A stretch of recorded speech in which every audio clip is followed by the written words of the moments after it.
Bienvenue à ceux qui nous rejoignent sur cette deuxième partie d'émission, BELS, Bien-être, les loisirs et la santé, où nous allons particulièrement parler d'endométriose. Nous retrouvons notre invitée Sonia. Rebonjour. Sonia qui est danseuse professionnelle et qui est elle-même concernée par cette endométriose. Et oui, donc on va pouvoir parler de tout ça. Nous avons aussi, que vous avez déjà rencontré sur le plateau, Élodie Boyer. Bonjour. Élodie de l'association Endo Espoir aussi en maintien. Élodie, vous n'êtes pas venue toute seule aujourd'hui, vous êtes venue avec... Gwenaëlle des Prairies, donc je suis membre de l'association depuis 2 ans. Voilà. Et pour l'instant, lorsqu'on parle d'endométriose sur le plateau, nous n'avons que des femmes. Pour le moment, oui. Au niveau de l'association, il y a des hommes qui y sont ou pas? Oui, alors déjà, il y a nos maris, à tous les deux. L'association, elle a été créée également par des amis, donc hommes également. Et là, tout dernièrement, on a un nouveau adhérent. Donc, notre photographe attitré, John, qui lui, il est... comment je vais dire ça? Il assiste à tous nos stands, en fait, et il tient à être là. Il sera donc là le 3 et 4 décembre avec vous, alors? Il sera là le 3 décembre avec nous, oui. À l'étang salé. Oui. Alors, un petit rappel pour ceux qui découvrent pour la première fois l'endométriose, c'est quoi? Alors, l'endométriose, c'est une maladie gynécologique qui touche une à 2 femmes sur 10. Elle est très complexe et handicapante. Elle se caractérise voilà, par par des douleurs pelviennes, des rapports douloureux, des constipations et diarrhées en alternance, et puis aussi l'infertilité. Oui, l'infertilité qui n'est pas une systématique, parce que souvent les gens qui découvrent l'endométriose entendent parler de cette infertilité, ça s'arrête là. Ce n'est pas que ça finalement. Non, puis après souvent, on découvre l'endométriose lorsqu'on veut avoir un enfant. Tous les symptômes sont là depuis des années pour la plupart des membres de l'association. C'est ça. Mais c'est le fait de devoir arrêter la pilule où les douleurs s'intensifient, où la maladie prend plus de place, donc forcément, c'est là qu'il y a un diagnostic fait, parce qu'il y a un bilan de fertilité, savoir pourquoi ça ne fonctionne pas depuis 2 ans. Et on se tourne vers la PMA sans forcément savoir qu'on a de l'endométriose, et c'est là que souvent il y a des diagnostics. C'est ce qui s'est passé pour moi. C'est comme ça que du coup j'ai découvert l'endométriose. Oui, et pour certains, c'est un parcours qui est un parcours de souffrance très très long avant qu'on mette un nom dessus. 7 à 8 ans quand même d'errance médicale avant de pouvoir poser le diagnostic. Donc c'est très très long et les femmes, du coup, elles souffrent, elles attendent. Et des fois, il y en a, je ne sais pas pour moi, on s'est fait le diagnostic toute seule en fait. On va sur Internet, on voit les symptômes, on se dit « Ah, mais c'est peut-être ça que j'ai ». Mais après, il faut aller le vérifier, bien sûr, oui, par des il faut analyses, confirmer par le médecin. Mais je veux dire qu'il y a des femmes qui m'appellent en me disant j'ai ça, j'ai ci, j'ai ça. Et je la renvoie vers les radiologues ou les médecins spécialistes. Et effectivement, à l'IRM, on me rappelle ensuite pour me dire effectivement c'était bien ça. Donc ça montre qu'il y a ça commence à être connu, les symptômes sont disponibles sur Internet, mais ce qui est plus difficile, c'est de mesurer toute la souffrance que cela génère.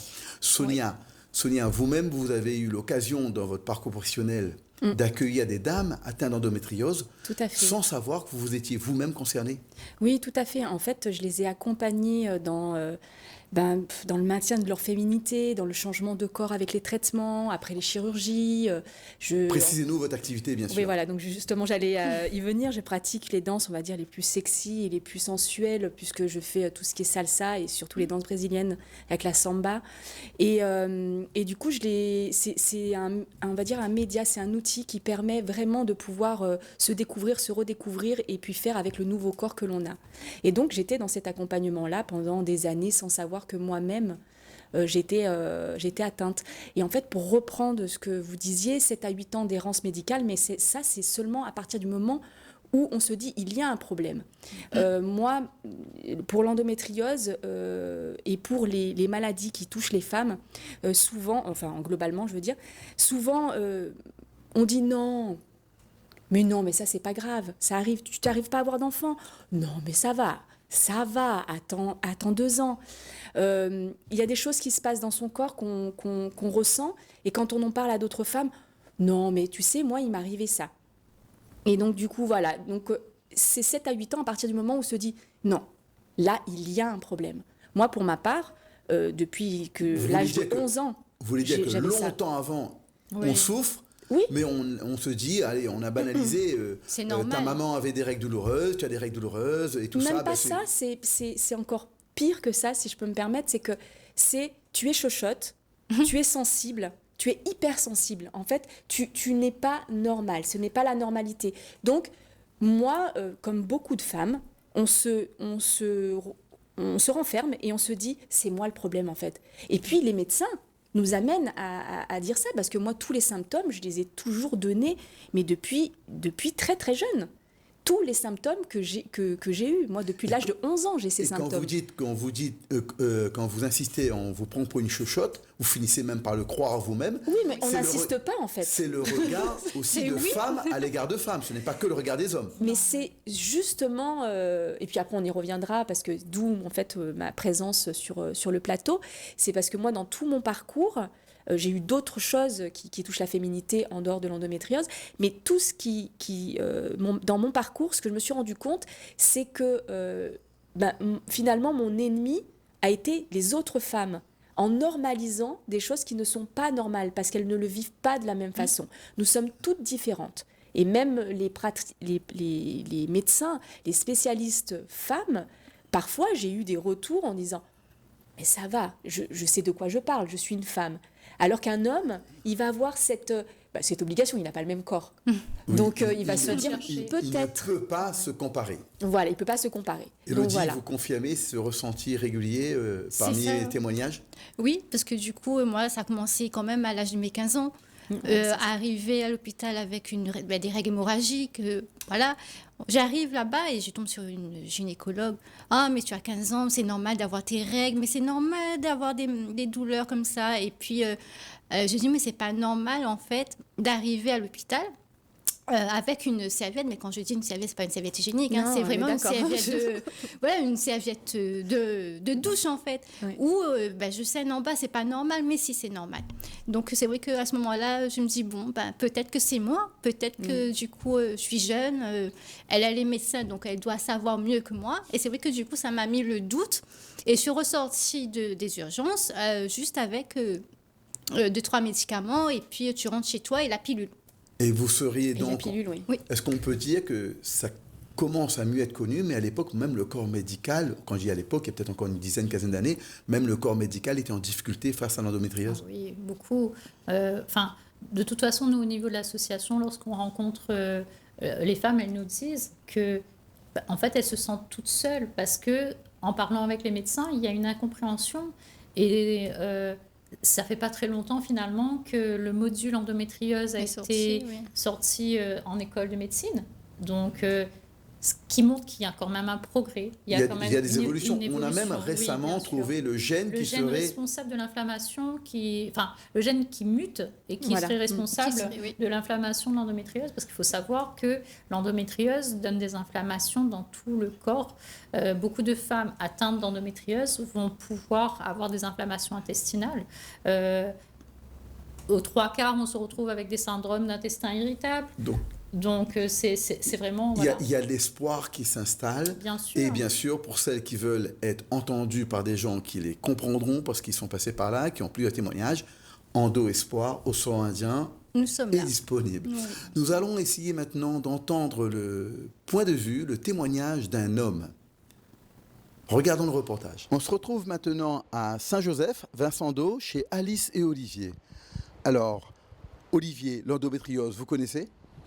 Alors j'ai appris à connaître puisque ça fait partie de pratiquement notre quotidien maintenant depuis plus d'une dizaine d'années. Effectivement, c'est la personne, c'est la femme qui perçoit les douleurs et qui vit ça. Mais nous, à côté, on le vit aussi au quotidien. Mais c'est très difficile d'en parler aux autres, quoi. Et ce qui a été le plus dur, c'était au niveau journalier, quotidien, la fatigue, les grosses douleurs. Les fois où il a fallu me ramener aux urgences, ça l'a fait rentrer carrément dans le vif du sujet. c'est vrai qu'il y a une période où ça a été compliqué, puisqu'avant de comprendre, avant de diagnostiquer, ça a été quand même très très long. Et c'est vrai qu'au début, même si ça n'a pas posé de problème dans le couple, mais c'est vrai que ça a changé beaucoup notre vie sexuelle forcément, alors que c'est le ciment du couple, hein, donc il faut dire ce qui est. Outre le côté plaisir, il y a aussi ce besoin de partager aussi. Donc tout ça, ça a été remis en cause. Et puis c'est passé par une compréhension, par beaucoup de discussions. Oui, je pense sincèrement qu'il y a des couples qui se sont séparés ou qui se séparent à cause de cette maladie, puisqu'il y a automatiquement une répercussion sur la vie de couple.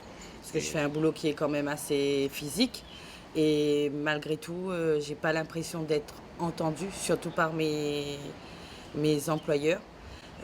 Qui pour eux, ils ne comprennent pas pourquoi il y a des jours d'absence, pourquoi il y a un arrêt de maladie, pourquoi aujourd'hui j'étais moins rapide que d'habitude, enfin, ventre gonflé, jambes fatiguées, hier c'était bien, aujourd'hui on n'est pas bien, enfin bref, c'est pas forcément évident. On m'a proposé de démissionner, chose que j'ai faite d'ailleurs, pour mon bien-être et psychique et physique. Donc, et alors que ça faisait que 6 mois que j'étais dans l'entreprise. Mais c'était une chose complètement et totalement intolérable de sa part de me parler comme ça, alors que j'ai eu une période vachement difficile là, dernièrement, quoi. Parce que c'est encore une maladie très mal connue. C'est vrai que là, là ça bouge, on voit de plus en plus. Peut-être parce que justement, moi je suis concerné. Dire un mot en tant qu'homme, aux hommes sur cette maladie, ce serait quoi? Ce serait, c'est vrai parce que c'est pas évident d'être à côté de quelqu'un qui souffre, il faut la compréhension déjà, et puis après beaucoup d'amour, quoi, automatiquement. De toute façon, dans un couple, il y a des hauts, il y a des bas, dans la vie il y a des hauts, il y a des bas, donc il faut être patient, il ne faut pas que ce soit un tabou, il faut en discuter, il faut en parler, il faut transformer ça. La qualité d'un mari pour une femme qui a l'endométriose, ce serait l'écoute, la patience, la compréhension, l'amour et je dirais bien plus au-delà encore. L'accompagnement. L'accompagnement, oui. Quand je vais chez le médecin, monsieur vient avec moi. Ça c'est sûr, on est toujours tous les deux dans tout ce qui est IRM, les scanners, les laboratoires, le médecin généraliste, le gynécologue, tout. Parce qu'après, moi, ça me permet aussi d'évacuer quand je sors, d'exprimer ce que le médecin m'a dit. L'endométriose concerne en fait les parois externes de l'utérus et puis bien d'autres organes. Et l'adénomiose, en fait, s'attaque à l'intérieur, la paroi utérine.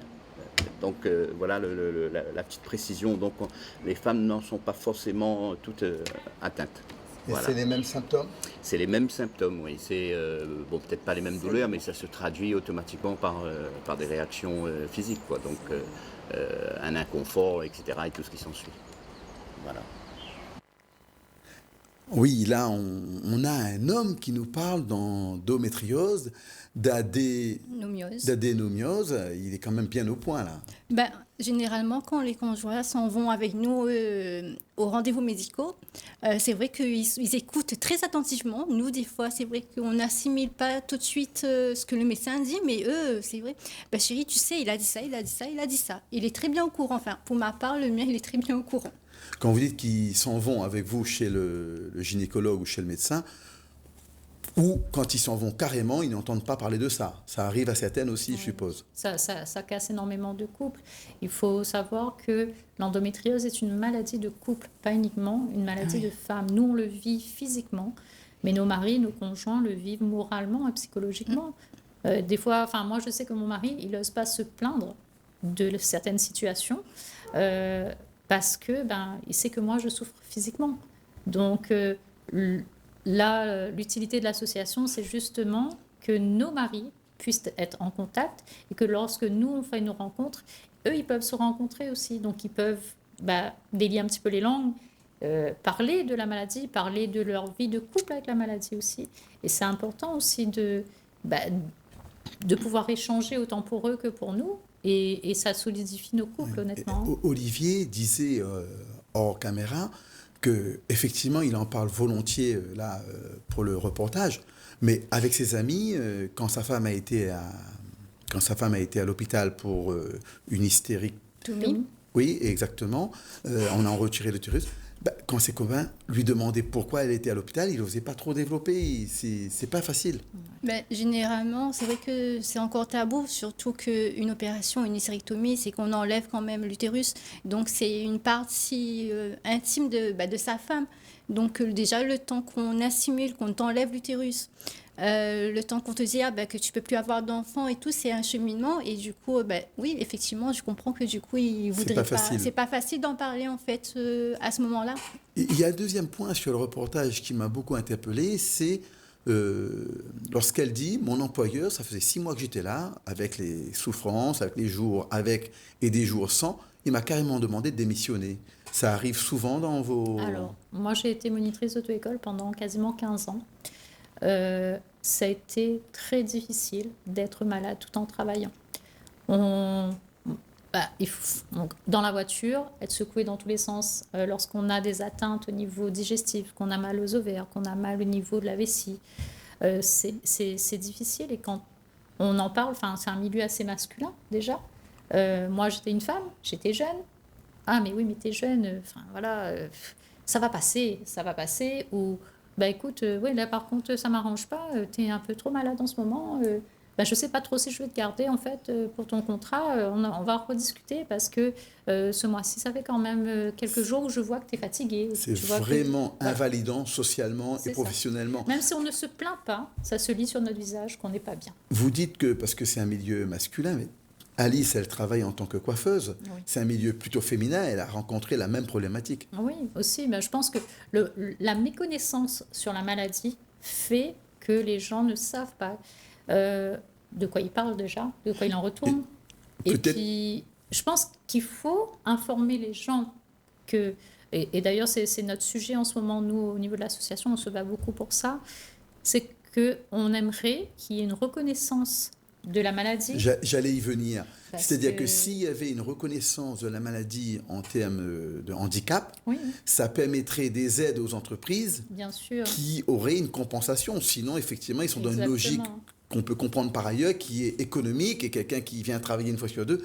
C'est vrai que c'est désagréable pour la personne qui perd son emploi, mais l'employeur aussi, il a des contraintes et c'est important que ce combat soit mené et gagné reconnaissance de l'endométriose comme handicap. Bien sûr. On essaye de mener ce projet, mais après, c'est vrai que c'est compliqué de mettre en place ce que nous, on veut faire, en fait. Dans certaines entreprises, c'est vrai que c'est compliqué de mettre en place, je sais pas, une pause pipi pour telle heure, tu peux te faire une pause, tu peux t'asseoir. Et pour le moment, c'est pas encore le cas. Oui. Donc, c'est même aux établissements scolaires, oui, mais pourquoi tu dois faire pipi là? Pourquoi tu dois aller là maintenant et pas attendre à la récré? Sauf que quand on a une atteinte à la vessie, c'est compliqué, en fait, de... Et même, on en a parlé une fois pour le PS. Oui, c'est difficile et le prof de PS, lui, il n'est pas compétent pour vérifier si c'est du chiquet, si c'est exagéré, comme ça existe aussi de façon très nombreuse ces jeunes filles. Et quand c'est vrai, malheureusement, il peut distinguer difficilement le cas. Pour vous, Sonia, est-ce que ça a une implication sur votre vie professionnelle? Ah oui, moi, j'ai été obligée d'arrêter. À un moment donné, j'étais obligée d'arrêter artistiquement. Mais moi, c'était plutôt les traitements. C'est les traitements et les opérations. Moi, c'est tout le après. Alors, il y a eu un effet, le premier effet qui se coule et le deuxième effet qui se coule. Donc, premier effet qui se coule, ce qui paraît complètement hallucinant, mais en fait, vous avez une endométriose, c'était suite à mon opération, une endométriose, une adénomiose, patati, patata, enfin tout un tas de choses. Et du coup, je suis malade. J'ai quelque chose. Il y a une reconnaissance, on a posé un mot. C'est fou parce que mon compagnon de l'époque comprenait pas. Je lui dis, mais en fait, tu te rends compte que ça fait des années que j'ai l'impression que je deviens folle. On va aux urgences. Combien d'années je suis allée aux urgences le 31 et le 24 décembre Je passais mes temps aux urgences. Ou alors, je ne vais pas socialement faire des pique-niques ou telle rencontre, où je vois pas mes amis, donc en plus qu'ils m'en veulent, parce que je leur dis pas, je leur en parle pas, parce que je pensais que c'était un problème. Donc premier effet qui se coule, super, j'ai quelque chose, je suis malade. Deuxième effet qui se coule, on fait quoi?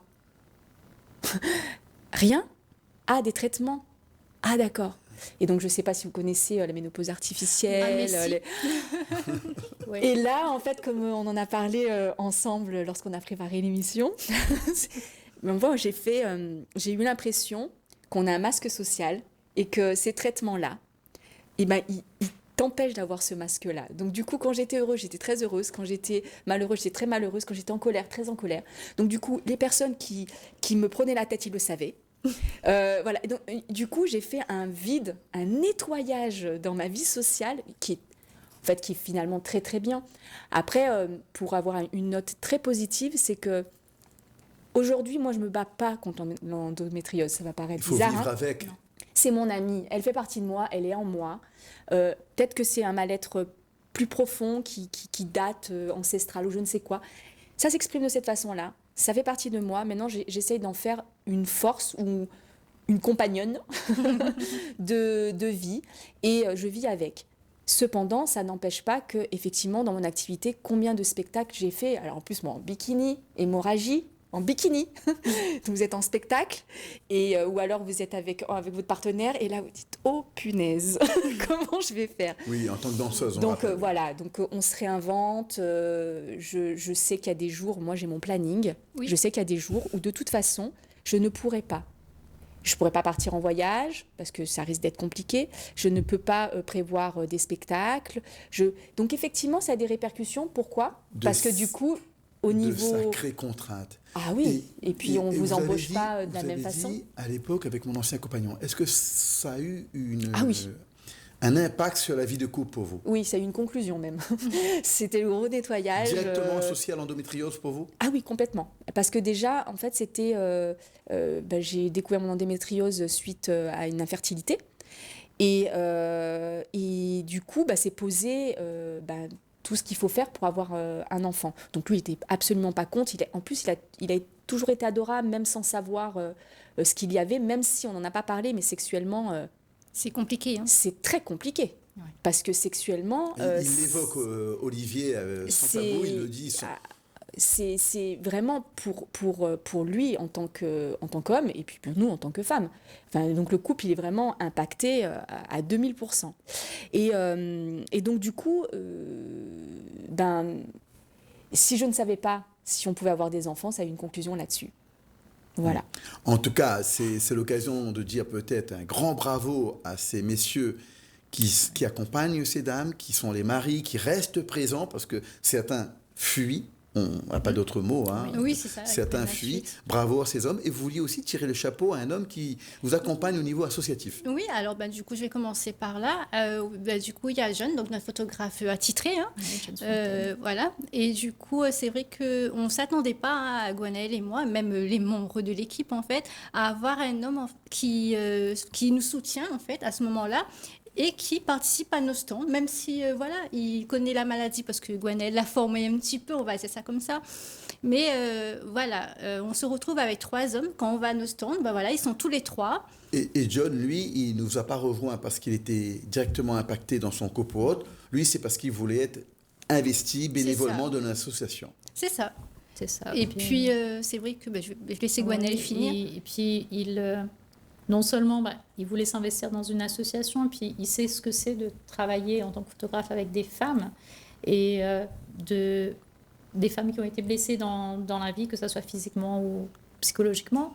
Et c'est vrai que quand on s'est rencontrés, lorsqu'on avait discuté, il me disait, lui, il a envie d'aider une association comme ça. Donc, parce qu'il se dit que pour le moment, il ne connaît pas de monde, mais voilà, ça va venir.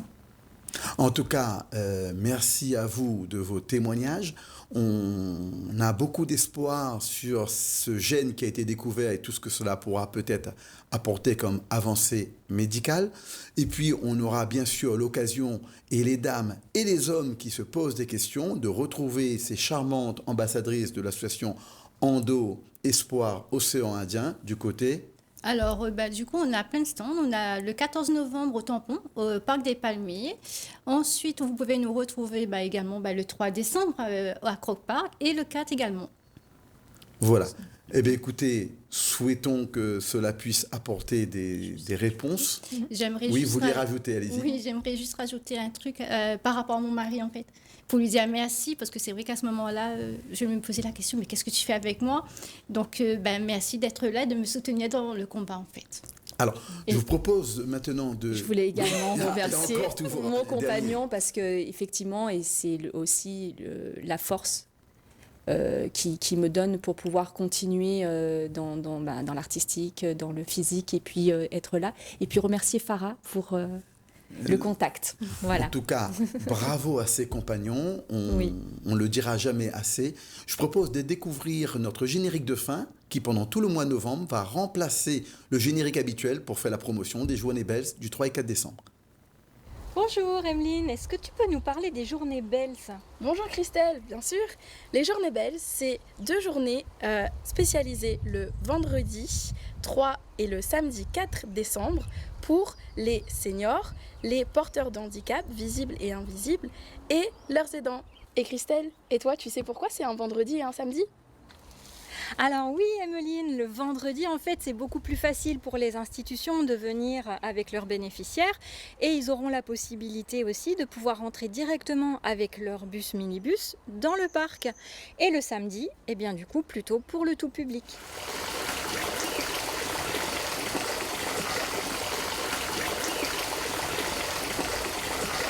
Et c'est une belle occasion pour venir découvrir ou redécouvrir Croc Park avec ses animaux bien sûr, mais les espaces de jeu pour les enfants et puis les aires pour les pique-niques.